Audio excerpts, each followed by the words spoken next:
And Yeah. my wife caught me doing it. She says, "What? You got a gig?" So I'm excited. Yeah. There you go. What you got for us today? All right, we got a bunch of stuff. We got, We do. man, a lot of our hits, a lot of stuff. Some new stuff. I guess you call them hits. I don't know. They are. some You new got, things, stuff that hopefully people are going to want to hear. Yeah, man. So, all right, we're going to start off with a great tune by Willie the Lion Smith. This is called Fussin'. Oh, yeah. Alrighty. Holland and Coots.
Yeah, how about it? How about it? Holland and Coots. That was a Willie the Lion Smith tune. What was it called again? Called Fussin'. Yep. Fussin'. Fussin', How yeah. about it? Fantastic. What year did he write that? I have no idea. You're kidding me. I don't know. You're I supposed don't to know. do that. I don't know years. Wait, Why you am I don't supposed to have- know years? You don't have to turn around Years. and look at me. I don't what? You got a rear view mirror. I do have a rear view mirror, but you're so small in it. Yeah, Things are smaller than they appear. Yeah. It's true. Your head is tiny. I crush you.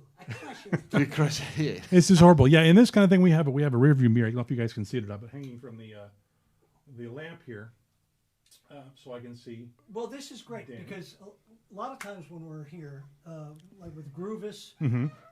with Steve Pical, Yeah. Brian stays here obviously because he can't really take the grand piano out of this room, and we put Pickle. Well, you and actually yourself can over take there. the piano in the room, but it takes a whole lot of Crisco. That's true. But here I can kind of play piggyback to Brian, Mm-hmm. but we can't look each other in the eye. Which is just the way I like it. Cut it out. Well, look at the back of your head. And after trimming my neck hair, I got a second job. You take care of mine. I am kind of dressed like a Cuban barber. I don't know if you noticed this. Cuban barber.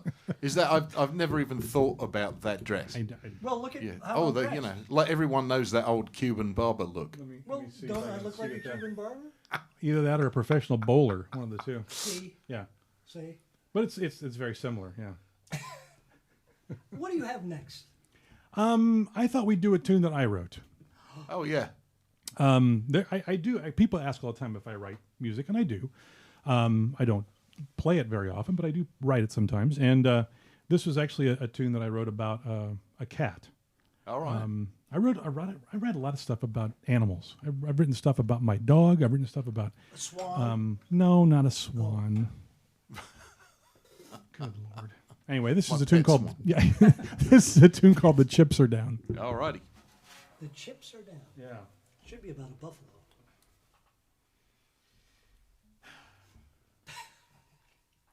Let me adjust this.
Beautiful stuff. Brian Holland on the stride piano and Danny Coots. The stride piano as opposed to the other piano.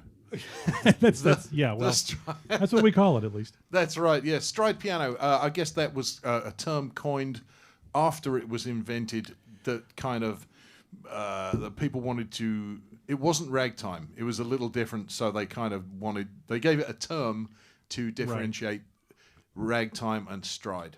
Right. Do you want to? Can you give the people just a little bit of info as to what the difference is? Because I'm sure it's like the bluegrass world. There's a lot of where is the gray area in this? You know? There's a lot of gray area. It's funny though, because during the time when ragtime was being written and it was a big thing. I mean, ragtime was America's first popular music. Oh yeah, you know. Yeah. But it was a style of music that was kind of all encompassing, and it wasn't until much later that we went back and we took all the different styles of ragtime and kind of split them up into rags and novelty music and stride and and that kind of stuff. And so for the Walmart bin, exactly, that's exactly right. Right. And so we find that as humans we find this need to kind of categorize things, but it's all ragtime. I mean, UB Blake I think was the one that was that was quoted as saying, "What are they calling ragtime now?" Because back then it was just all ragtime. Okay. Well, that's right. And way beyond that period, they were calling early jazz ragtime. Yeah. Really. So So it's all ragtime. It really is. It's all under the same umbrella. And the only difference, I mean, you look at the different styles. Rags are basically all based in march time. It's all ragged in Sousa march kind of. You got this oompa bass happening. Yeah. And all you're doing is taking a melody line and you're syncopating it, which means that you're putting the emphasis on the notes against that straight 4 times. So, that's where things like the Maple Leaf Rag.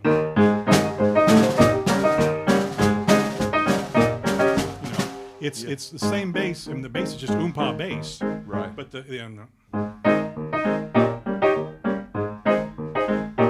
that's where the emphasis is. That's what's ragtime. And stride basically was just taking those kind of elements of ragtime and then doing things, syncopating more stuff in the left hand, adding stutter steps, adding counter melodies, adding walking bass lines, that kind of stuff. Adding a soft sixth. Yes, a soft sixth. Wow. Yes. Yeah, it's funny. You start getting into those what we call jazz terminology in the ragtime world, and people all of a sudden are like, "Well, we didn't have that back then." It was right. So but it was all ragtime. I guess there was going to be a point between ragtime where ragtime became swing became bebop. There were certainly things that people were doing differently because ragtime is not bebop. So there was going to be late 30s, early 40s. There was going to be when swing became bebop and ragtime kind of became swing.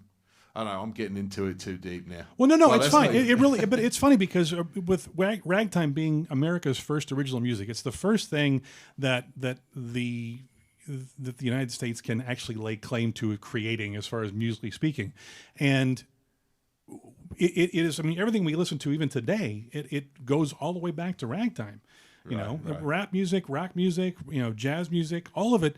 It shares a chromosome with ragtime. And the blues came after that, didn't it? I mean, it was kind of along with it. Along with it, yeah.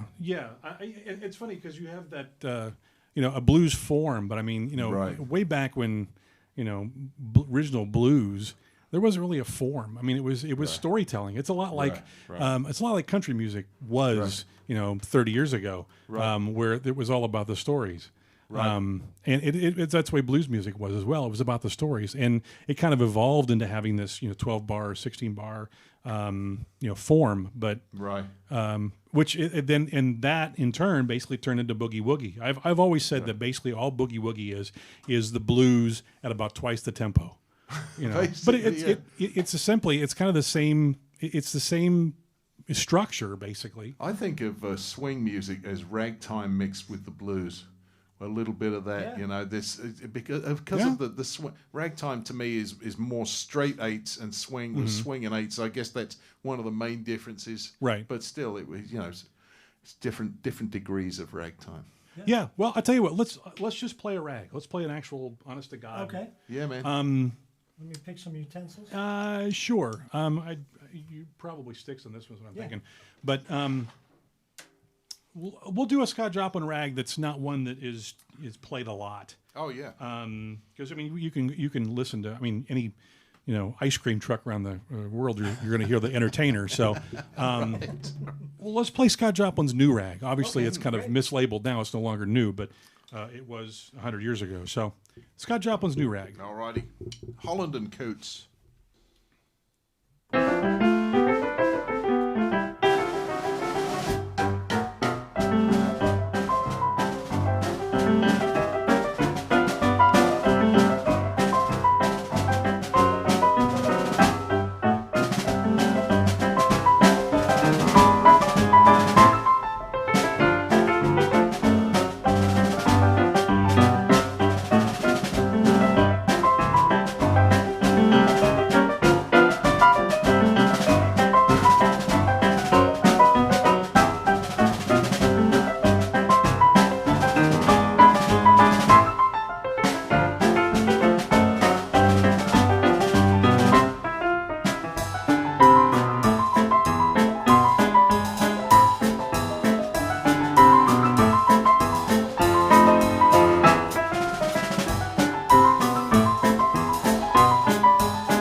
Beautiful stuff. Holland and Coots are our special guest today. That was Scott Joplin's new rag. Danny, Brian, thanks so much. Thank you so much. Coming in. All of you who are joining us now, Holland and Coots are here on Nashville Tune Stream. Thank you so much for clicking in.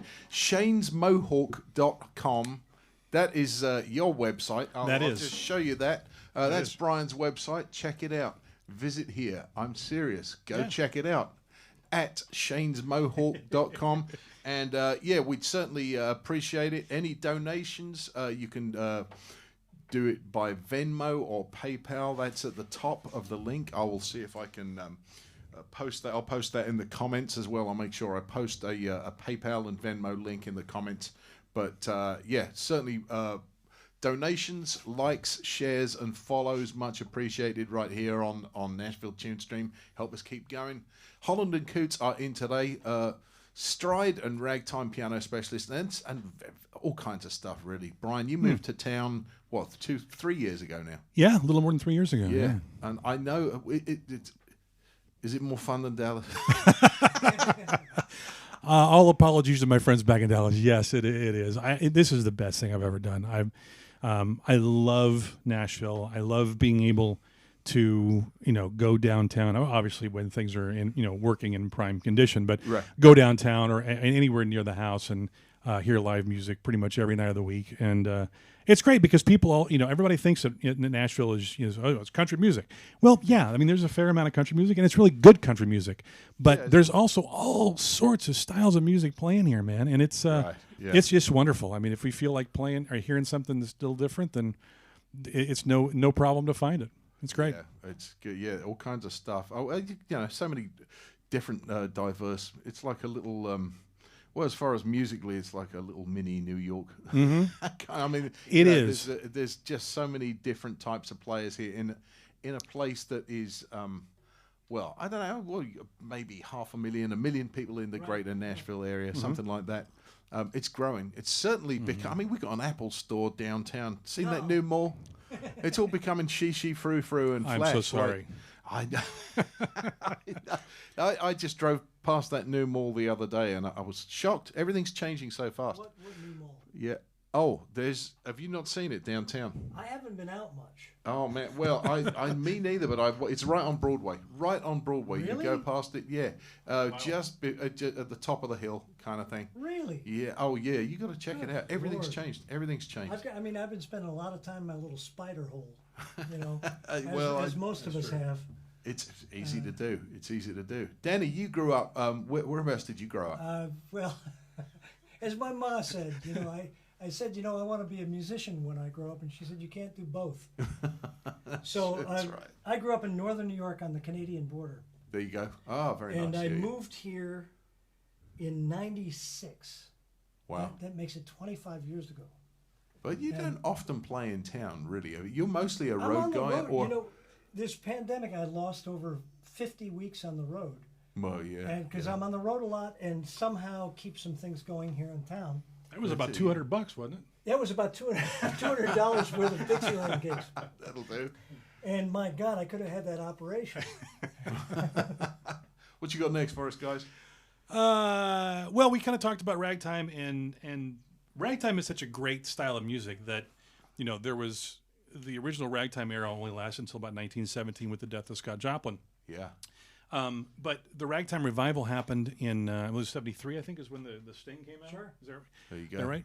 And Josh Rifkin. Oh God, Yes. yeah. I mean, and it was amazing because he brought the Sting and Josh Rifkin brought ragtime back to the forefront, and there was this huge revival. And there's been more rags written that we hear in the revival time than there was in the original era. Really? So Yeah. I thought we'd do a beautiful piece that was I call it a contemporary rag. I don't know. I think the composer would agree. A gentleman named David Thomas Roberts, and this is just one of my most favorite new tunes that I get to play. It's called Roberto Clemente, and it's obviously an homage to the baseball player. But yeah, it's an actually a gorgeous tune. So, Alrighty. Roberto Clemente by David Thomas Roberts. Thanks, guys. Come in.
Oh, beautiful stuff. Thank you so much, guys. Holland and Coots are our special guests right here on Nashville Tune Stream.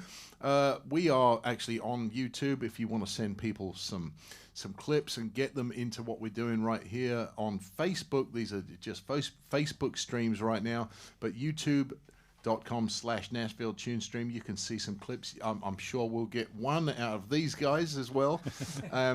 Thank you so much for coming in again, guys. This is thank you. I think maybe your second or third time as a duo. You've been in with Steve Pickle as Groovus. Right. How's Steve doing? I can see he's watching up there in Minnesota. Is he there? Yeah. Steve, hey, Steve-O. He did indeed. He commented, "Hey Steve, how you doing? I can't wait to get you back down again, Steve. Such a character, such a great player, and such a natural, and just seems to know what to play." Well, you know, the three of us were just recently in Boise, Idaho. Oh, yeah. 3 concerts. It was our first time really playing, 13 months. Of our own free will, yeah. Yeah, that's Boise. right. Yeah, Boise. And it was it was magical. It was just a blast. Great audience. We did 3 concerts, and it was just fantastic. Oh, lovely. Who did you play for up there in Boise? Well, we played for a bunch of people. It was connected to the Sun Valley Jazz Jubilee, which I've played for 24 years or something. And the directors, Jeff and Carol Lair, put this thing together, and it was just a pleasure. Oh man, and, I've been to Boise 2 or 3 times. I think I just great. I can't, I think about Boise and everything out west. If I'm out there, I just want to stay out there and go Isn't it everywhere beautiful? else. It's just amazing landscape. It's a beautiful fantastic. place. All of it out there. The West to me is just so many different landscapes, and they're just all so spectacular out there. Yeah, all of it. Yeah. But you know what? Our lives on the road, this is something that's really given us a chance to stop and think.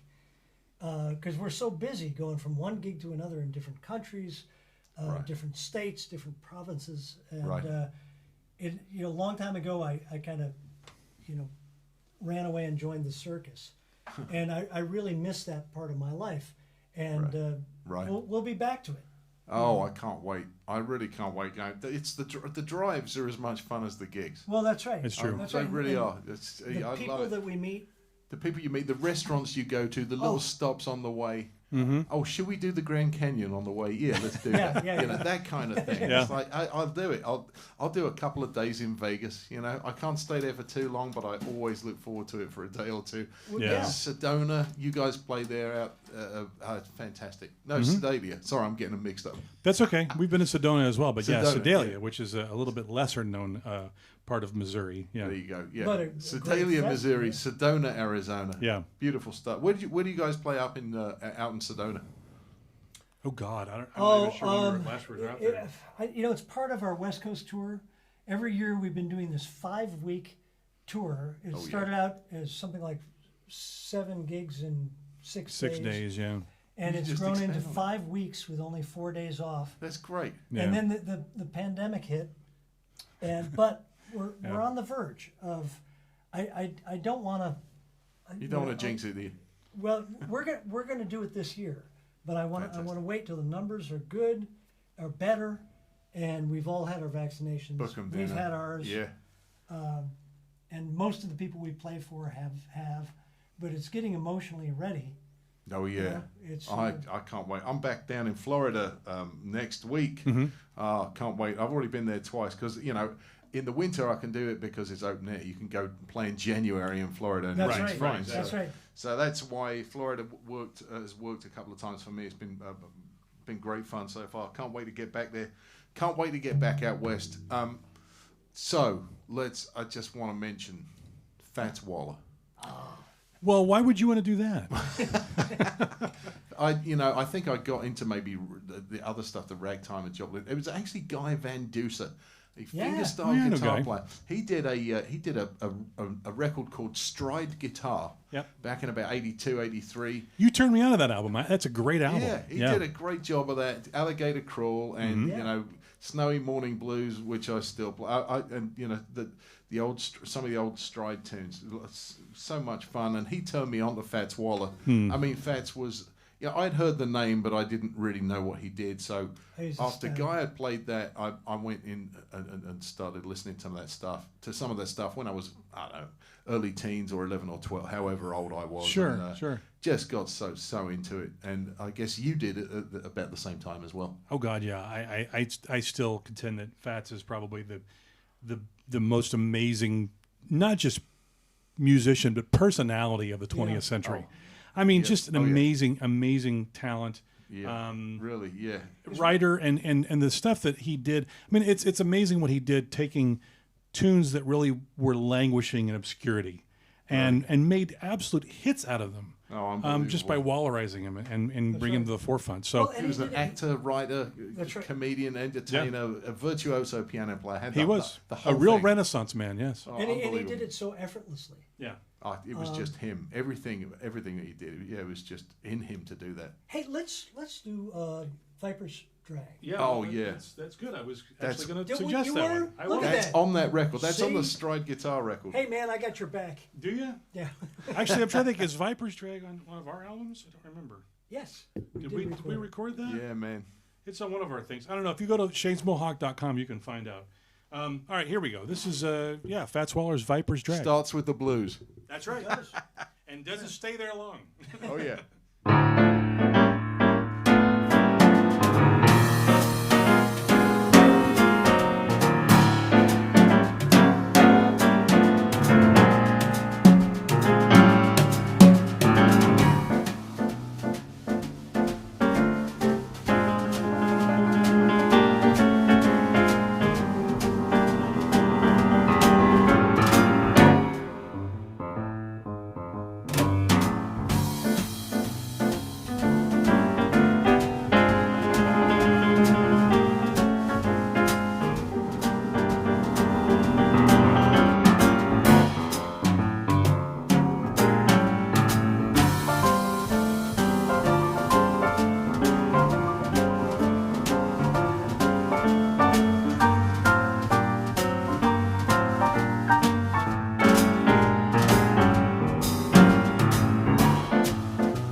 Beautiful stuff right there. That is The Viper's Drag by Fats Waller. Holland and Coots, that will be Brian Holland and Danny Coots. They are our special guest right here in Goodlettsville, Tennessee. Yes. At Nashville TuneStream. This is basically a garage converted to a recording studio, converted now to a video studio. And yet still one of the nicest video studios I've ever been in. It's a lot of fun. It has been a blast doing this thing. I mean, the thing is, COVID hits. Like, what are we going to do now? Yeah. Well, we've got to keep playing. And That's right. and we've had, various acts, and thrilled that you guys are in town. Brian, I think, you are you've been a stride and ragtime specialist. Where have you lived? You lived in Dallas. I lived in Dallas, yeah. Prior to that, I grew up in Indianapolis, Indiana. Yeah. Home of all the great stride piano players. Yeah. There was a bunch of them. There was one, and Isn't that really? Yeah. Yeah, not so much. But growing up, it was funny because I got involved in music because of my grandparents. Right. My grandfather was an amateur musician, played organ, piano. And so growing up with my grandparents, my grandfather had an old Lowry organ in the house, and so I would put headphones on. And this was before you had a lesson. Oh God, yeah. This is about the age of 3. Okay. And I would excuse me, I would sit there and pick out little jingles I would hear on commercials and stuff. And so the very first song I ever played was Oh yeah, the meow meow meow. Exactly. Yeah. Was that a song before it was meow meow? No, that was the Meow Mix theme song. Who wrote that? God only knows. Some guy. Some person, much richer than me. I can tell you that. But that was the first song I ever played, and my grandparents decided to get me lessons, and the rest is, as they say, is infamous history. And so you've been kind of you've had the same hunger, thirst, and passion for music. That was right there. Oh God, and yeah. It's just always been there. I have no idea what I would be if I wasn't this. But it is. I know exactly how being a guitar player and starting early and just never. My thirst was never quenched. It's like, I've still got to get on it, and I feel very lucky for something to. I think anyone's lucky that something grabs them that early. Danny, you started when you were 5 as well. Yeah, absolutely. And I never really played what was considered popular music, and I really like that. That's not true. You play popular music. It's just from 100 years ago. Right. That's right. Yes, everyone was dead who actually enjoyed it. But I really like that. I like that fact because and I'm just as driven as I ever was. Yeah. For different reasons. No. I mean, for really the same reasons. The things that moved me when I was 6 and 7 years old still move me today. Right. And I just love doing this. And when you hear something being played, I mean, it's fun to play, but we get our inspiration from other players that make us want to do that. Right. Yeah. When you hear something being done right, I'm sure it's like this for both you guys. When you hear somebody playing your instrument and they're just nailing something, sure, you got to go do it. It's like, oh, what was that? You dive straight to the piano or the drums or whatever. Right, but it doesn't even have to be like my instrument. Right. Yeah. Right. When I mean, piano players, tenor sax players. Good Lord. You just make you want to play. They just make you want to groove. It's like, what can I play that supports what they do? Right. And to me, I mean, that's everything. Who was your drum guy, Danny? I mean, Brian, you obviously various influence, but I know Fats Waller's probably your biggest influence. Yeah. And did you have somebody like Buddy Rich or anybody like that? I have, but it's never one person. Right. And it's for different reasons. Right. I mean, I appreciate what Buddy Rich did, but that's not how I think. Right. Gene Krupa, small group stuff, absolutely. I Max love Roach. Brushes, and I love that thing. But Shelly Manne, then a million other. There was a fellow by the name of Joe Ascione. Oh yeah, sure. A dear friend of mine who has passed away. Oh, he did. I didn't know that. I'm sorry to hear that. Yeah, but they're endless guys. Jake Hanna, but also like Keith an Moon. 11-year-old kid Yeah. who actually speaks some truth, and there it is. And I go back home and go like, wow, gosh, I didn't think about that. Yeah. It just it's everything all the time, and even at my advanced age, probably even more so. I'm more moved and more motivated to pursue stuff that the pandemic has been great for that. Oh, for sure, yeah. You know, to pursue this. My couch is certainly a lot more worn than it was.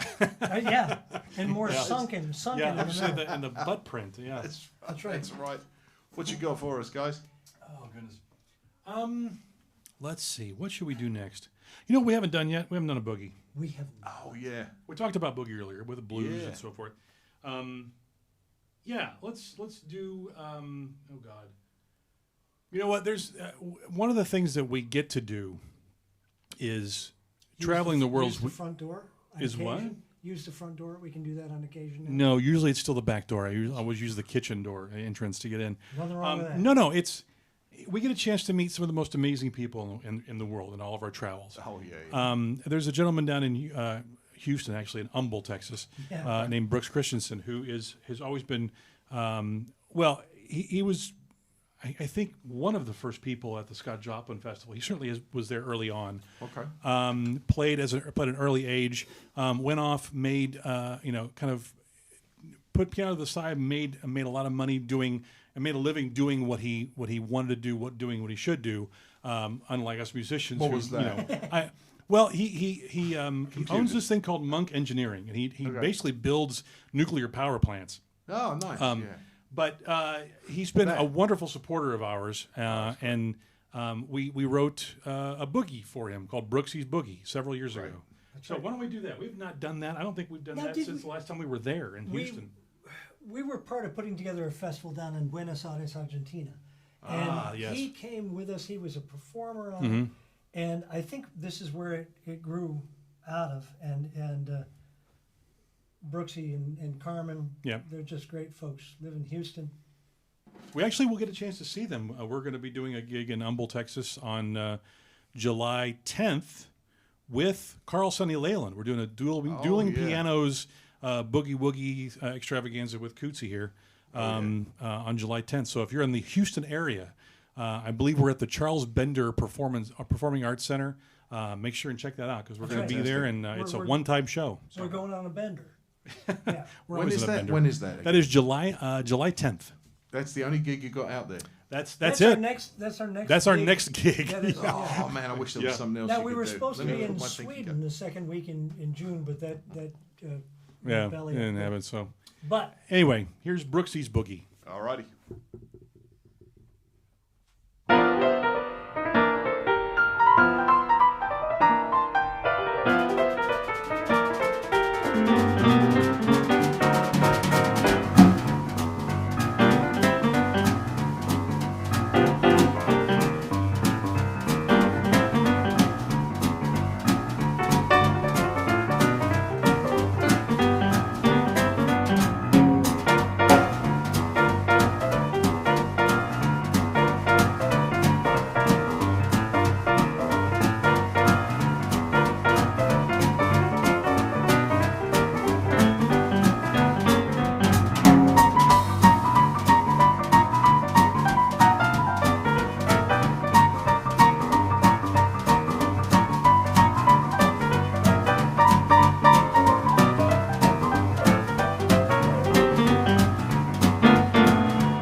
boogie, ladies and gentlemen. Holland and Coots. That would be Brian Holland and Danny Coots here at Nashville Tune Stream again.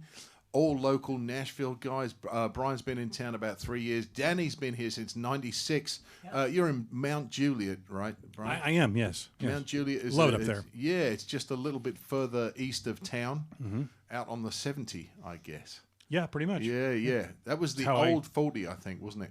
It used to take maybe 6, 7, 8 hours to get to Knoxville. So Really? I'm told.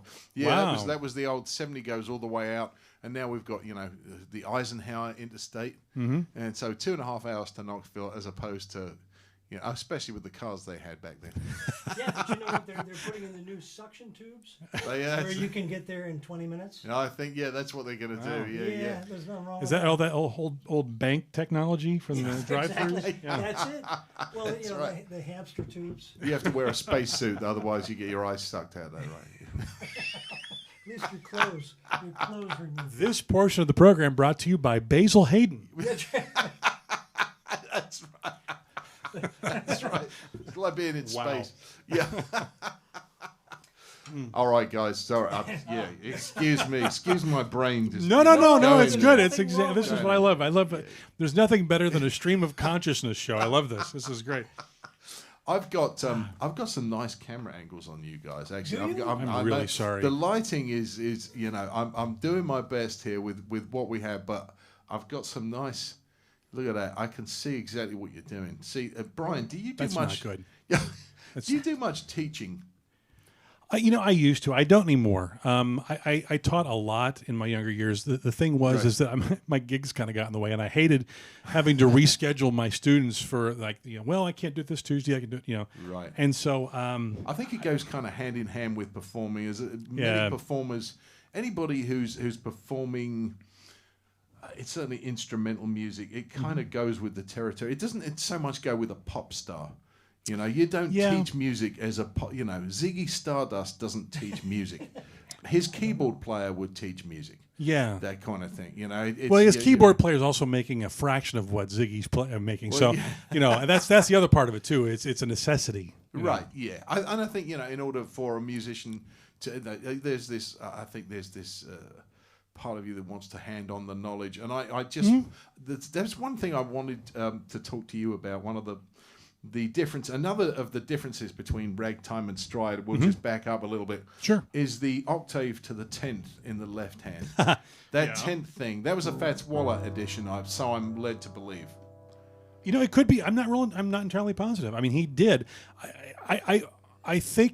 I will actually. I may refute that. I think it might have actually been U.B. Blake. Okay. And the reason I say that is because U.B. had freakishly long fingers. So it would have been obvious for him. 15 feet. Oh, 15 not feet. 15. Let's check it out. No, So no. these you get. So do you want to give that a little bit of an explanation to the non-stride knowledge people out there? Well, sure. I mean, we got to go back to the teaching part of this. Are you on the keyboard right now, Richard? Oh yeah, I'm right there. Yeah. All right. So basically, for those who are wondering about the keyboard, there are truly only these many notes. 1, 2, 3, 4, 5, 6. That's it. There's only 12 notes on the keyboard. They just repeat over and over again. Right. And so when you're playing a lot of stride, there's a lot of single note stuff that happens in the bass. That takes some practice, right? That jumping around like that. It really does. It's one of those things that it really is muscle memory, because if I had to think about that, I would screw it up. Really? But to add a little bit of depth to that bass note, I add a 10th, which is 1, 2, 3, 4, 5, 6, 7, 8, 9, 10. So you got a third note as well. Yeah. Right, basically the third, yes. You got the other note. You got the fifth in there as well, right?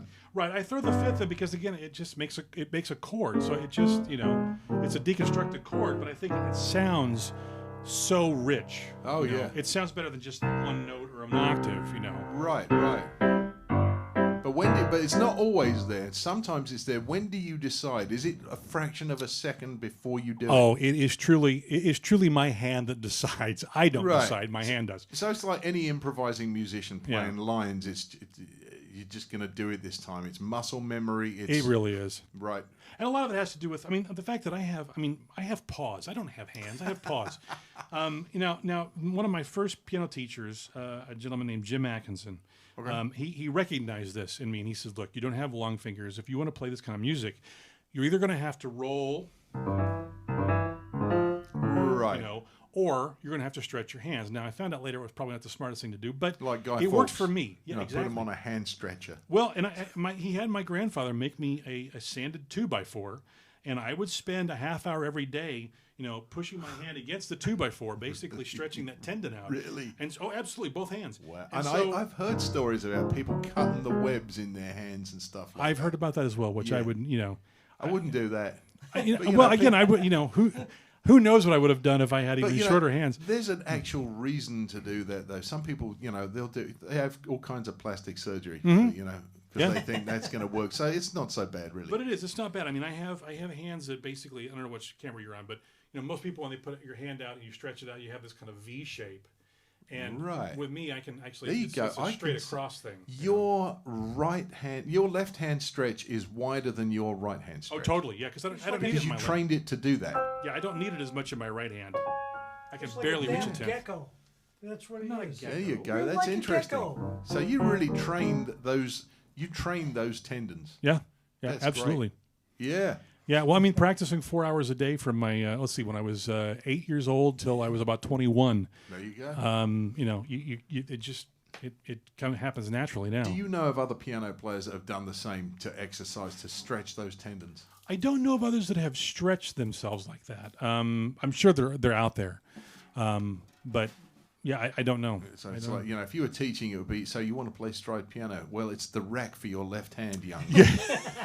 Yeah, I would probably just tell them, if your hand's not big enough, just roll it, because I'm finding out later on that kind of a program damaged a lot of piano players' hands. So it's probably not the smartest thing to do, but it worked okay for me. I think Stephanie Trick, another great stride piano player, she's rolling the tents. I mean, she's obviously got lady hands, but she's doing great with that stuff. That's and right. I know you guys You'd never know. play together. Yeah, You'd for sure. never know. She is probably one of the best stride players in the world right now. Oh, she's fantastic. She's incredible. Yeah. And she goes out with, I guess it's her husband, isn't it? Paolo. Yeah. Paolo Yeah. Rodriguez. Fantastic duo. They do some amazing two piano stuff on one, or two person stuff on one piano. I've seen them. The arrangements are amazing. And they've got some really cool stage fireworks as Mm-hmm. well, where they'll kind of chase each other around the stool and that kind of thing. That's right. Very cool. No, they're definitely an act to see. If you can see Paolo and Stephanie anytime, you don't want to miss them for sure. Fantastic. What you got next, guys? You know what? Let's do. I don't know. We'll do something fast or something introspective, or No, let's do. You want to let loose? Well, yeah, what do you want to do? Okay, what the hell? We'll do. Oh God, I may regret this. Let's do one by Robin Frost. Who the hell's Robin Frost? Robin Frost was a contemporary ragtime writer who basically wrote most of his stuff for MIDI computer, so it wasn't stuff that was really playable by a piano player. He wrote a few tunes that were actually playable, and this is one of them. It's true. It's amazing. The stuff you listen to, you look up Robin Frost on the internet, and you're going to find these amazing rolls, basically, with their MIDI transcriptions. But they're unbelievable. And They some weren't of them meant to be played. They were meant to be heard. Exactly. Right, They right, were right. not meant to be played. But he did write a few, and this is one called Space Shuffle that he wrote. That is I've never known his name. Robin Frost. I never knew his name. I love this tune. Yeah. Now here we go. That guy.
fantastic stuff. Brian Holland on the Steinway 1930, 1936, something like that. It's a beauty. It's a lot of fun. It needs some work, but it is, that thing has, it's been tuned a few times, but the strings on it are so old that there are kinks in them, so it won't go any further into tune, but it won't go any further out of tune. But It's not a bad place to be, actually. It's pretty good. It's got its own voice, and I know that my wife Julie Adams and her mother Mert Adams are thrilled that it is getting played. Good. They are really, and it gets a little bit of use, and it's so great that you're playing it, Brian. Thanks, buddy. I don't know what you are used to. Well, I have a 1914 Steinway at home. It's a little older, lovely stuff. Yeah. I know that people. I mean, I'm not being a piano player. I know that the Yamahas and some people are Yamaha people, some people are Steinway people. I'm sure it's like Gretchen Gibson guys, being a guitar. Oh, absolutely, being a guitar player. absolutely. Well, they all have their own voice. Yep. Gretsch or Gibson or Fender. So what is the Steinway is I guess the Gibson. And I think so. Yeah. You got your Gretsch maybe is I don't know. I'm Yeah. it's yeah. totally. What would be the Fender? The Fender would be the first solid body. That would be the first electronic keyboard, which would be the B3. The Fender is your B3. the Moog. The Moog. The Moog. Yes. Indeed. Yeah. There it is. But it's 1930 something Steinway. And thrilled that you're playing it. I know that Merton and Julia and everybody are so thrilled to hear it sound like that. Well, and you guys playing it. I've actually even got a little bit of verb on it when you're playing. Oh, really? I do that. I don't know whether you like. It's just enough so that you don't hear it. But you would Spoken know like if a true engineer. I love that. It's like you'd know if it wasn't there, but you don't know it is there. I love it. That's perfect. Unless I can put it on your voice right now. That's how much. Why would you want to do that? Because to make me sound like I'm in some type of a large hall, or exactly. So right. The Carnegie Hall effect. Yes, of course. The Grand Central We Station. all want that. Indeed, indeed. Stride piano. That was more kind of ragtimey, I guess. That was fingerbustery. Yeah, although fingerbuster really is kind of. I mean, again, it's that very kind of gray area. I mean, it's a rag, right? But it's also stride. Right. And stride, it's funny because a lot of people talk about why stride is what it is, and the popular opinion is that it was named stride because you're striding over the keys. You have these large jumps. That makes sense to me. Yeah. I don't know if that's true or not. I mean, it's like anything else we hear about the ragtime era. You have one person who writes a book about it and says this is exactly how it was, and another person refutes it and says no, that's ridiculous. And then another guy says something completely different because he wants attention to sell his book. Exactly. It's like science. Yeah. I mean, my personal opinion is this. I use Bill Edwards' ragpiano.com. I think Bill has done one of the most amazing jobs of putting together what really happened in the ragtime era. Oh, that's great. Yeah. We call him Professor Bill. He's a great guy. He's definitely a scholar in when it comes to ragtime in that era. But yeah, if you're curious, my suggestion would be go to ragpiano.com because that's where I find my information. So yeah. Rent parties were a thing. That was a strike thing. So that's what that's certainly of that era where somebody would need to pay their rent. Exactly. Times were tough, so they would, and that is what is known today as a house concert. Exactly, it's exactly right. It You're exactly right. And I do a whole bunch of those because I always need to pay my rent. I mean, that's all I do. That's what they're there for. Yeah. But I guess that was it. It's like it was an early form of house concert, and in New York, that's kind of tough because those apartments are not that big that you would get that many people in. That's true. I don't know. I don't know what kind of places they would have these rent parties. But especially when you have one or maybe even two pianos up there. Oh man, see, maybe they were decent sized back then. I just remember the I'm a big Walter Matthau fan. Mm-hmm. The Sunshine Boys is like, oh yeah, Right. Oh, I see you're in this new place. You go, didn't I always live here? He said, no, not here. You lived in the big suite. He says, this is the big suite. But they cut it up into 5 small suites. That's exactly right. That's right. Yeah, they're still doing that, I think. Yeah, I think they're just cutting those. There's nothing more magical than house parties. Yeah. Oh yeah, I love them. And Yeah, people are right on top of you, and you can play intimately, and I love that. And I'm a firm believer that you take that mentality and put it on a larger stage. oh yeah, Just yeah. keep it intimate, and Yeah. Now, do you guys, when you do a house concert, yeah. does there have to be a piano there, or do you sometimes bring an electric? No, No, we really require a has- piano. Yeah, Okay, it's gotta yeah. be. This you kind of get- an act is, I mean, we've done it in the past on keyboards, and it never just feels doesn't right. work. Yeah. It's just all about the piano. It really that's, is. That's our whole thing. You know that there are people with pianos where nobody in the house plays Yep. them, but it looks great in the corner. Right. That's how I This- got my piano, as a matter of fact. That's not a lie. That's exactly how I got it. With a lady who was her husband had made a fortune in Silicon Valley, and she was selling a piano because she was downgrading basically. And the reason she had a piano was because her interior decorator told her she needed a piano in her foyer. Simply must have a piano. Yeah, exactly. And so she bought this $50,000 Steinway. It's a painting. It's basically a painting. It was a piece of furniture, and it was a beautiful piece of furniture. But I got it for a song, basically. You know. Yeah, but what a great human being, man. She Oh, Oh it's God, yeah, fantastic. it's amazing. that's that great. tour, Brian bought 2 grand pianos. All right, enough about me. What you got next for us, guys? Hey, let's play Enough. something pretty, tough guy. Come on. Oh, you know now what I you're- would love to hear, Oh. and it's something if you don't God, mind. I hope we know I'm it. not one for requests, but I would love to hear Solace. Oh. And I know Oh. you do that as a medley sometimes with Blue Bayou. Okay. Yeah. It's one of my favorites. It's one that I love to play on the guitar once in a while, but I do it in E, and I know Solace is in F. Oh, sweet Lord, I would never. Are you kidding me? I would never do it in E.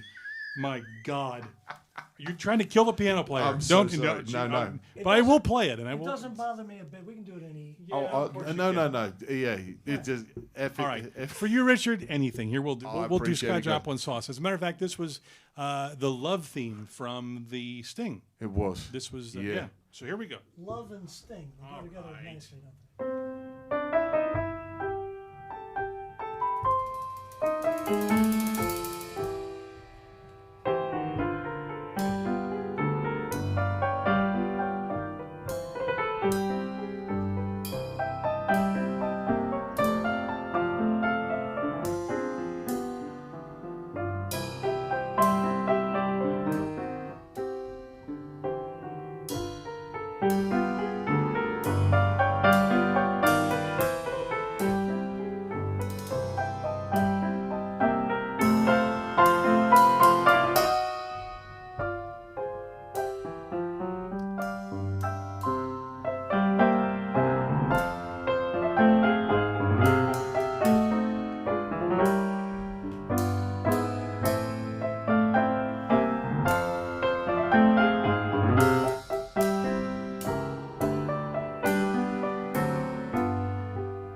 beautiful stuff. Holland and Coots, Blue Bayou, and Solace by Scott Joplin. I remember that scene. She says, I hardly even know you. He says, come on, you know me. I'm just like you. It's 2 a.m. and I don't know nobody.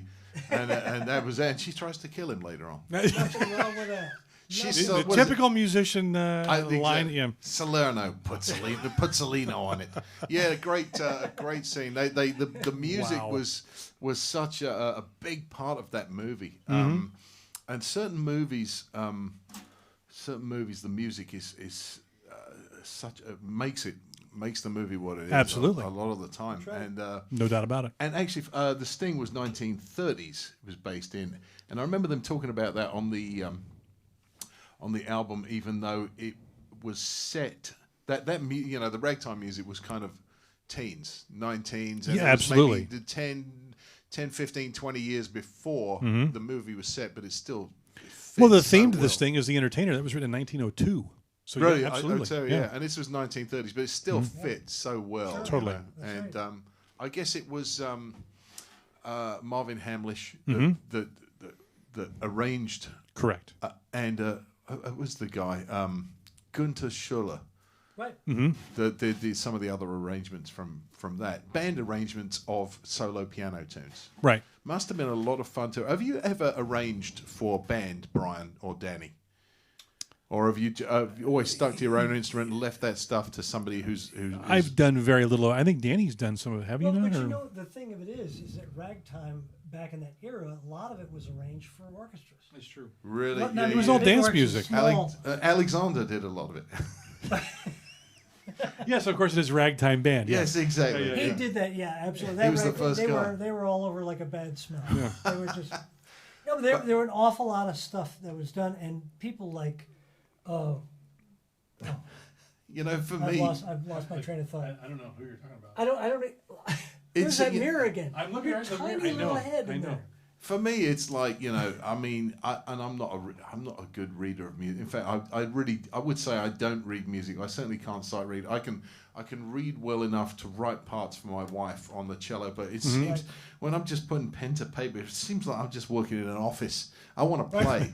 I don't want to do this Yeah. office work business, Yeah. just But you- writing dots. You know, writing Yeah. written music is not music. It's a marvelous tool for conveying yeah. thought quickly. Yes, And that's right. it really is very helpful to read Oh, I know. traditional notation and Nashville number stuff and all that course. stuff and lead sheets. It is a skill I wish I had developed that I still, with the way I work, I still kind of have no need for, because I play what I want to play. But if I was working for other people, if I'm an orchestra guy, it's absolute necessity. You know, Yeah, if I'm- but you know, the thing of it is, though, I mean, traditional notation is not exact by any means.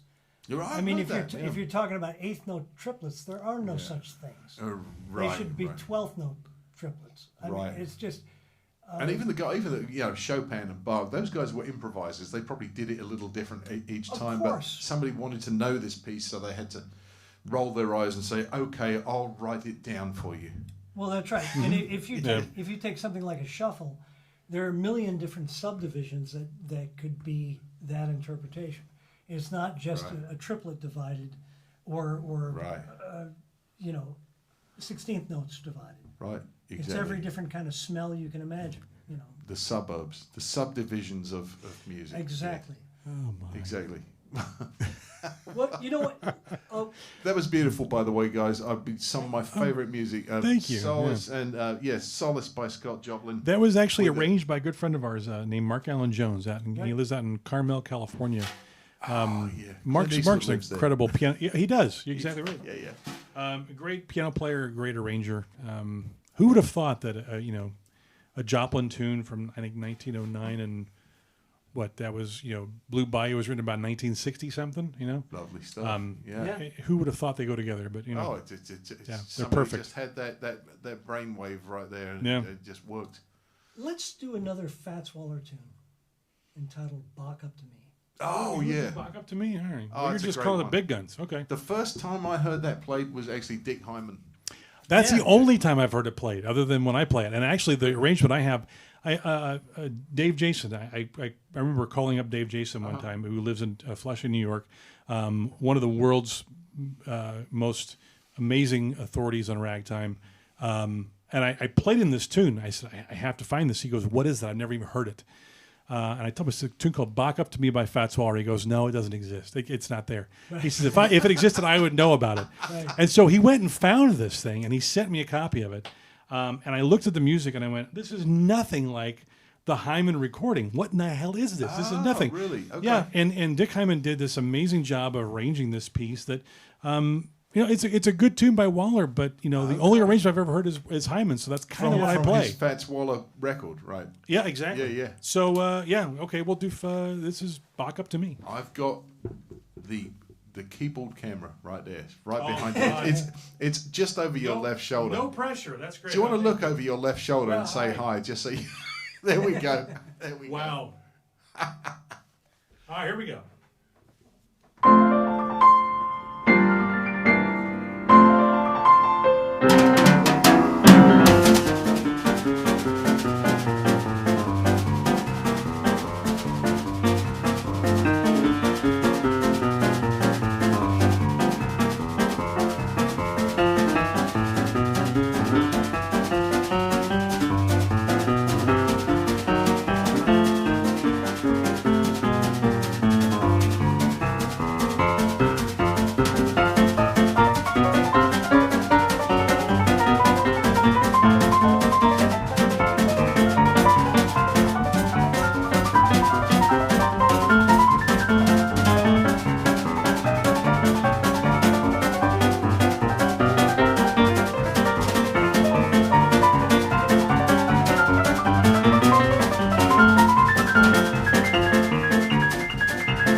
Fantastic stuff. Back up to me, Brian Holland and Danny Coots. Thank you so much, guys. Fantastic stuff. Thank you. You were making me laugh there. Some of those licks, they were just. I was about to spit. Basil Hayden's all over all over my desk here. You were hitting some licks that just made me laugh. It was everything I could do to hold the whiskey in. Well, that's what we're here for. You know what I'm going to do? I'm just in case. I don't know if you're running out. How much have you got? How are your glasses, guys? I am good, because if I drink any more, we'll see to that. Who God only knows what will happen tonight. I got nothing. But Are you bringing more in? Is that what you're doing? Is that what happening? I will do exactly that, and I'll be damn quick about it. Okay. All right. Well.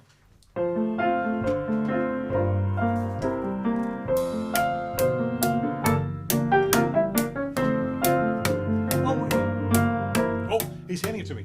Ah, here we go. This was never a drum solo. This program is sponsored by Basil Hayden. Actually not, but that's okay. We're okay giving him free advertisement. This is our go-to. I usually don't drink. Yeah, Thank you. That's good. We've heard that before. There we go. You can see how much I've had. All right, and the rest is yours, Richard. Oh, There you go, my friend. thank you very much. Couple more there. All right. In there. Yeah. I know you've been there. All right. While he's getting back into the booth, let's do.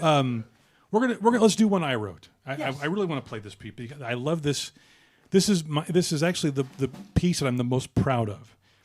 This was a commission that I did several years ago for a couple's 50th wedding anniversary. Oh, beautiful. The golden. It was, and actually, there's a reason I call it Violet Wedding. It's a song from Marcia. And Arvid Johnson had contacted me about a year and a half before their anniversary and said, I want to commission you to do this, but I want you to create a song that I can learn in the interim so I can play it for her on our anniversary, which I thought was amazing. I just want to back up here. Just Sure, a little sure. bit. The word commission. You commission someone to write. What do you commission someone to do? Well, he basically What does that he really paid mean? me money. He paid me right, money. That's what yes. that means. Yes, he Let's paid me you're money. right, let's not quibble about Yes, what commission the man really gave means. me money. See, this is, and I'll be honest, I love playing music, but at the end of the day, this is really what it's about. I mean, I want to make money doing this. Yeah, my waitress is commissioned every day. Yes, that's exactly right. Okay, all right, fine. So this guy paid me some loot to create this song. Wow, it really was romantic up until just about 10 seconds ago. Holy cow. Man, I'm killing me. No, it's a great. Oh my God. Anyway, so I wrote this piece. I asked him if he had any type of inspiration that he wanted me to follow, and he basically told me. He said, "I love Roberto Clemente, which we played earlier by David Thomas Roberts, and I love Joseph Lamb." And I said, "Okay." Oh yeah. I'll be honest. I never imagined that I would even come close to matching the mastery of Roberto Clemente. So I focused more on Joseph Lamb, which again. But Joseph Lamb was one of the first big three ragtime writers. Was a very melodic writer, and so that's what I focused on was the melody. So anyway, this is Violet Wedding, a song for Marcia. Thank you. Holland and Coots, right here on Nashville Tune String.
that a pretty tune? Thank you. Yeah. Fantastic. Sorry, I was muting the wrong mic. Thank you so much, guys. Fantastic stuff. Thank you. That was yours, Brian. What was the name It was of that called one again? Violet Wedding, a song for Marcia. Yeah. Violet Wedding, Yeah. song for Marcia. Oh, where was that first played? Oh, good Lord. With that, I mean, I'm assuming you wrote that for the wedding. I did. So I didn't play it. okay. I wrote it. I wrote it and gave it to him. I gave him the sheet music on it. He learned it, and as I didn't play it at all before their 50th anniversary. So after that happened, I think the first place I played it was probably the West Coast Ragtime Festival, with Arvid and Marcia in the audience. Did you know if they got remarried on their 50th? I don't know. I wonder if they have. I mean, Are they still around? oh yeah, as far as I know. Yeah. Wow, 50 years of marriage and still around. That's They seemed like a very young 50 years. They were that's very right. They're great folks. wonderful people. Yeah, beautiful but very- stuff. yeah. You know, and there was a lick. There was a lick that you hit that I noticed. It was, you know, there are certain things that are very very Joplin-esque or very Fats-esque, and there are certain it's hard for you to hear what I'm thinking, even though I'm singing. There's the 5 chord. It goes and there's your 5 chord. Yeah. And it's approaching that, and that is a very Joplin-esque It lick. is. It's an approach thing. Did that kind of thing becomes part of a style? Oh, sure, sure. It is, and that happens with every style of music. There are certain phrases and things that happen within a style that make it that style. It's just one of those things, and I noticed that was in there, and that was the lick that stuck out. Yeah, Probably because I've played it. Well, I was going to say, yeah. I mean, and that's what we always say is if you steal from one person, it's called plagiarism. But if you steal from a bunch of people, it's called research. And so what we do is we just steal from everybody. Oh yeah, it's what everyone does. That's how you learn anything. It's just and you make it your own. That was a beautiful piece. Violet, thank you. Song for Marcia. Yeah. Hey, Violet Wedding. Brian, Yeah, buddy. I'm looking over, and you've got you've got some of our. You don't have all of our CDs. Well, I have some of our CDs. Yeah, we and and some of the things we've been playing tonight are on some of these CDs. As a They matter of sure fact. are. But there's one, I'm looking at the new Groovis album, and there's a tune we did on that I think is wonderful. We haven't done anything like it. Groovis with Steve Pickle from That's right. I just Minneapolis. Can I just touch on Steve Pickle for a while, because I know he's up there. Hopefully he's still watching. Hopefully he's not sat there and said, "I've done all this. I've done these with these guys." That's And Oh, I'm sure he's probably playing along with his bass as we go. he is, I can guarantee it. oh, fantastic. Steve Pickle up. Hey, Steve. Thanks for watching. If you're watching, and I'm sure you are. Steve Pickle from Minneapolis. How did you guys hook up with Steve? You know what? Steve and I played on some festival, and oftentimes at festivals they put together these conflagrations of different players. That's a big word for a drummer. Well, I know. And it's the only word I've got this month. They rotate them out quickly. But he's just such a great guy. We played there. And then he and I worked with John Cucuzzi on the West Coast together.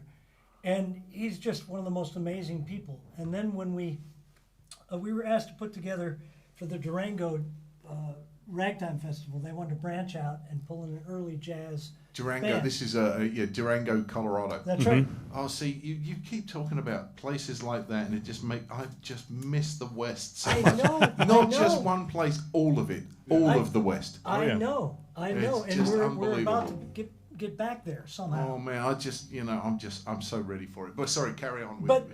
So I put together kind of a dream band, and then Brian and I did, and then we called the guys, and they all said yes. Oh. So we put Well, this they would. band Why together wouldn't that they with became you guys? known as the Holland Coots Jazz Quintet. And yeah. we played we hadn't even played 3 sets at this festival, and we were already booked at 3 festivals. Oh yeah, And that's Pickle what you was want. on that, and Pickle has become part of Groovis. He's become part of obviously the quintet. Yeah. And then Yeah. we've just started a new band, a Western swing band. But there's also big band rhythm. Right. Well, big It's band rhythm. another big deal. It's Western swing. Brian. No. Well, this is not Western swing. This Okay. is Yeah. this is a 2-guitar killer swing. Oh yeah, Andy Reese. Andy Reese, Pat Big band Bergeson. rhythm. Yeah, two of my favourite players in town. Oh, yeah. And Brian and Danny are fantastic. Who's playing bass in that one? Sam Rocha is our bass player from yes, yeah. San Francisco. Fantastic. Just wonderful stuff. But we have this Well, that's new convenient. Western. Yeah, I know. This Western swing band with Andy Reese, Tommy White. Joe Spivey, Tommy White. yeah. That's the front line. Yeah. And Pickle and Brian and I. And it's the meeting of the 30s and the country man. Western swing thing. I can't And wait to hear it's that. on fire. And we've never played any place, but we're already booked at multiple festivals. I would love to talk to you about a little bit more about that after this next tune, All right. which is what? Well, I have this wild hair, but we'll see what Brian thinks of doing this. We haven't so far tonight done a straight eighth Latin kind of thing. Oh yeah. And I was thinking of this great tune. I know there's a bunch of people out there going, man, I really wish they would play a straight eighth Latin kind of a thing. I was thinking Well, that's that from song one. yeah. I'm sure there's all kinds of posts right now about that. This is a tune I brought back from South America entitled As Rosas Now Falam. Oh, that was very nice Portuguese. Did you like that? Well, was we very grew good. up speaking Portuguese in northern New York. Did you now? Yeah, we did. All the Irish kids did. All right, Holland and Coots.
Beautiful stuff. Thank you so much, guys. Holland and Coots.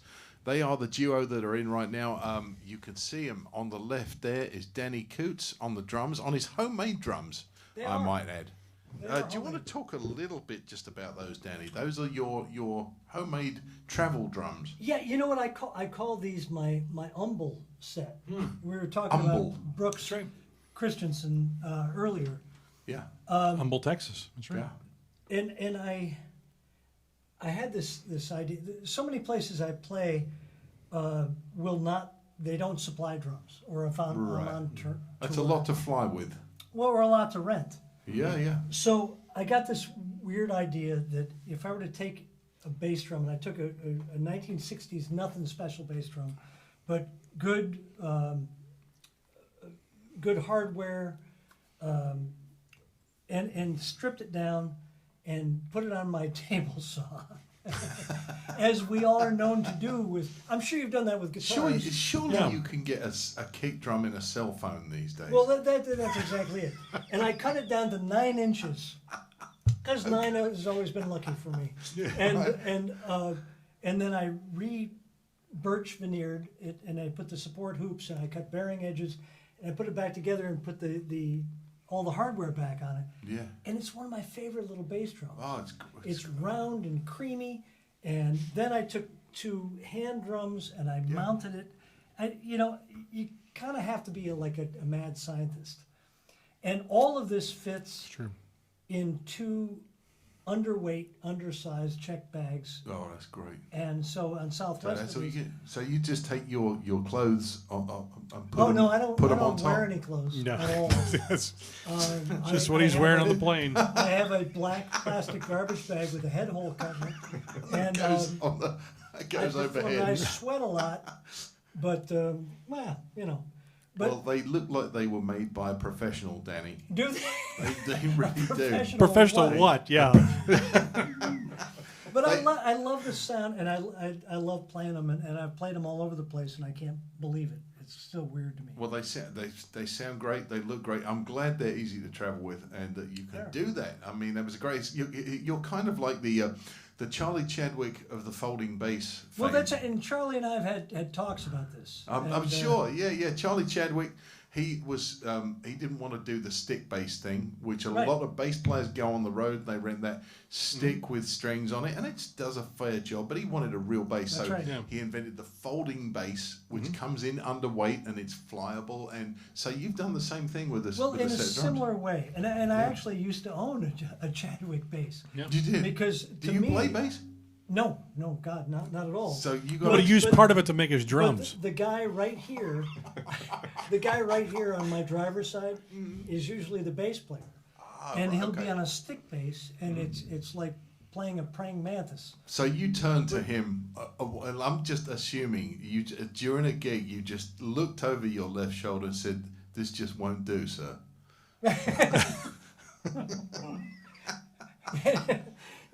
I tell you something. It's been great. I had a Chadwick bass, and they really do work very well together. But yeah, they're great. Yeah, Charlie. Of course, we've got the Hot Club of Nashville, which is an occasional band that you played in. I have. Brian, we'd love to have you sit in with the Hot Club. I would love that. Well, it's funny. I'm very available.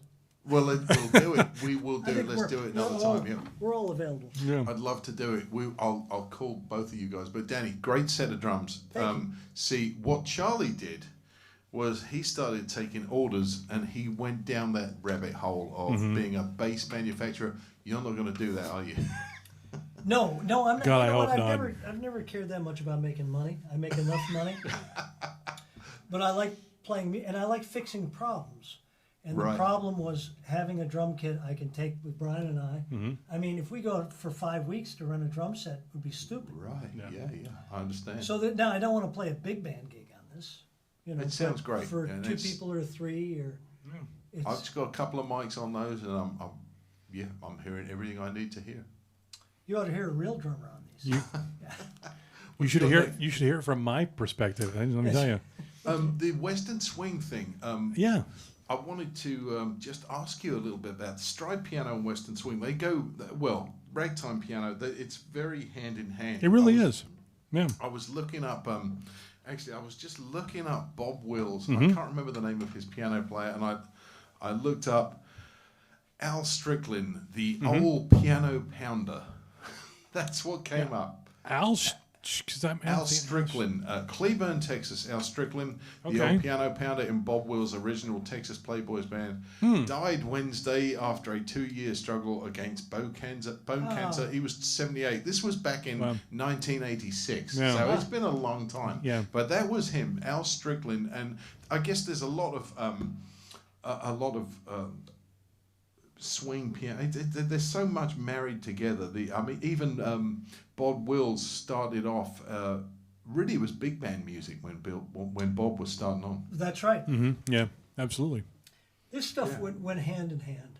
Mm-hmm. Yeah. All of it, and these guys got together, and a lot of these Western swing bands had, trumpet and sax Oh, yeah. with them, and it's stuff that evolved alongside each other. Go ahead. Something that surprised me was Herb Ellis actually played a lot in a lot of Western swing bands. He was a Texas guy, and I knew him as a jazz guitar player that played with Oscar. And right. a bunch of other guys. I guess he played with Nat King Cole, maybe. He did a bunch of stuff. Yeah. But yeah, and one he of my was- favorite old But he swing really players. sounded very Texas. Yeah. Yeah, and he played in some Western swing bands, which Yep. I was happy to see. Yeah. I worked with him back in the early '80s. Oh wow! I'd And, love to. Have you got any footage of that? I've got recordings. We did some radio shows together. Oh, I'd love to hear that. I'd love to hear And that. it was such a weird thing for me because the first gig I played with him, I was terrible, absolutely horrible. And I went home. And with you've my- come so far. Yeah. I went home with my tail between my legs, and I was horrified. I went home and I went to my drum room and I practiced till like 5 in the morning. For at least All the 5 things minutes. that I screwed up. And about a month later, I got a phone call, and he was like, "Hey, Cootsy, you available to do this?" And I'm like, "Who is this?" "This is Alice." And it was like, and I was like, I thought I sucked. I thought you'd never call me. Go. So we played some other stuff, and it was So just. you know why that is because he's concentrating on what he's doing. You're concentrating on what you're doing. Yeah. So There's a lot of when that. you mess up, That's right. you know, but I he's not listening. He doesn't know that. Yeah. I know, That happens but- a lot with music. It happens a lot with everything, I'm sure. Well, it really does. And the Yeah. thing is it's a great exercise in realizing that we have no idea how we got here. Right. But That's it so was true. it was great. And then I did this bunch of stuff with Bucky Pizzarelli and John Pizzarelli, and we did a Western swing album Oh, lovely stuff. and recorded in New York, and that's when I first hired Tommy White, Oh, and we went to fantastic, New yeah. York to do that. And so all the stuff goes hand in hand. Western swing. It is swing. It's a Texas version of swing. That's right. Have you got do you have one of those tunes that you could do as a duo or not? We really don't. I Okay, mean, because no worries. actually, a lot of the stuff we've done, we could do with those groups. But I mean, all the stuff we've kind of done so far, it's either swing or ragtime, is all adaptable to that. Sure. Right. Right. We don't want to tell the audience listening today to imagine the steel guitar in the background. No. Yeah, no, you really kind of need that. That's a specific sound. So, Right, for yeah. sure. I tell you what, let's do a great stride tune entitled "Troublesome Ivories." Oh Okay, yeah. Ken, you do realize we're coming up on past the 9 o'clock hour, so we've been doing at this for more than 2 hours. Good Lord. Good. Hey, Yeah, you know I what? know. If we die, we die. But We did. I've been you know, having so much of a blast. Guys. I know. I just want to make sure our people know out there watching that if you're one of those people that go to bed at 9 o'clock, just pretend that it's not 9 yet, and if you- stick around. I tell you what, let's squeeze it. If you could do a couple more songs, Sure, we I can. We can. won't say a word. We can do that. We can absolutely do that. Because quite honestly, I mean, you're home and you're like, okay, I've had enough of this. They're gone already. That's true. You know? That's true. All the people that are left, you are our true fans, and we appreciate you. You have no idea, and you can flaunt this to the rest of the people that signed off early. You stuck around to the end, and we That's appreciate you. And you better be drinking bourbon. with us. That's right. All right, what did you want to do again? Let's do Troublesome Ivories. Alrighty. And Holland make and sure, Coots. make sure do you've some got UB the camera Blake. on his fingers. All right, here we go. This Because is some there's a UB reason why Blake. it's named this.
Fantastic. Holland and Coots. What was the name of that one, guys? It's called Troublesome Ivories. Oh, Troublesome Ivories. U.B. Blake. U.B. Blake. Yeah. U.B. Blake, Willie the Lion Smith. Who was Jack the Bear? I've heard of all these names. Jack the Bear? I don't. I heard Dick Hyman talk about Jack the Bear. I've never heard. I don't know them. I don't know. Thomas Fatswaller, Willie. They all had nicknames. Oh yeah. Do you have a favorite nickname? Fats. Yeah, Fatswaller. Yeah, totally. Well, although Jelly Roll How Morton. did he get that name? Oh well, who knows? Jelly Roll Morton. That's an interesting one because we can't talk about that in polite conversation. Yeah, Yeah, well, you but look that up. It is past 9 o'clock. That's No, true. Jolly Roll. He was a Who? handful. Jolly Roll? Jelly Roll? Jelly Roll. Jelly Roll? Jelly I roll. thought you said Jolly Roll Morton. No, I Yeah, said no, Jelly you only Roll. have to. Well, I'm not going to say another word. Even with this much Basil Hayden inside me, I'm not going to say another word. I still know where the line is. Well, I tell you what. With Yeah. the Willie the Lion. That's right. Do you want to do a Jelly Roll Morton tune? No, I don't. I want to play a Billy Joel tune actually. A Billy Are Joel you tune. serious? Yes. I want to. Who would have thought? We're going to play because Billy the ragtime. I know which one. Let me. I'm going to assume you are going to do. I know it. Hang on. Let me guess. Let me just think. I know it because I A&W. A&W. No. Barks. Hang on. No, that's not going to make any difference to me with this much Hayden inside. No, he did a ragtime tune. Yeah. Yes, he did. And The one and only he did. it's the one. It's the one. He's done it. Actually, the live version is even faster then I'm desperately great. Oh, we're going to try to beat that. Oh yeah, we can do We've been that. working on this. This is one that, root beer rag. Root beer rag. That's There it. it is. ANW. That's right. I knew right. you would give me an. I was obvious trying. clue. I was trying You were- really hard. It was an obvious clue. But I would know. Hayden's rag. Yes, and we're we're going to finish this because after this, I can't possibly play another tune. I love This it, is man. one of those pieces that you're well, and the drummer will be completely spent by You the know time what I'm we're going done. to do? This will be the one that goes on YouTube. Oh, God, no pressure. That's great. Let's not. I'm let's sorry not I jump told to you. conclusions. Yeah. No, it's a root beer rag. Fantastic. Billy Joel. Yeah. You know, there's a guy I would like to talk to about his piano influences. Yeah. 'Cause No kidding, right? He went the songwriter pop star route, but he has his passion is he's obviously a passionate piano player. Yes. Oh, He's and done an the incredible study. piano player. Yeah. Yeah, just fantastic. Yeah. Root beer rag. This was maybe 79, 78, something like that. Yeah, it was definitely in the 70s. Yeah, he's Yeah, done yeah. several recordings of it. And there's a steel guitar on that. Oh, yeah, it's Maybe it's J.D. Manus. I'm assuming. Probably, it's him. yeah. Yeah. One this of those is guys. this is a crazy tune. So we're going to finish with this, and thank you, Richard, for having us again. Danny, Brian, thank you so much. Really for appreciate coming. it. I would love to do it again. Well, and we I will. promise I won't ingest so much basically. Because I've still been switching, I promise you. No, this is what it's all about. This It's has about having always a good been time. our fault. That's right. Great fun. Holland and Coots have been our special guests today. Nashville Tune Stream next Tuesday, as in every Tuesday, the David Greer Band plays. And check those guys out every Tuesday. The David Greer Band at Nashville Tune Stream right here on Facebook. Danny Coots and Brian Holland have been our special guests today. Thank you guys. Root Beer Rag.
Fantastic. The root beer rag there. Billy Joel, he wrote that one. Brian Holland, Thank you. hammering it on the piano. Danny Coots right there on the homemade drum kit. That's right. I'm so what do you call that drum kit, Danny? I call it the Umble set. From The Texas, the Umble 'cause kit. Brian that's Holland on the Steinway. Guys, thank you so much for coming. Thanks, in again. Richard. I Thank you, really, really appreciate it. Sounded fantastic. I will put one of these on YouTube for everyone who's listening so they can see some of this again.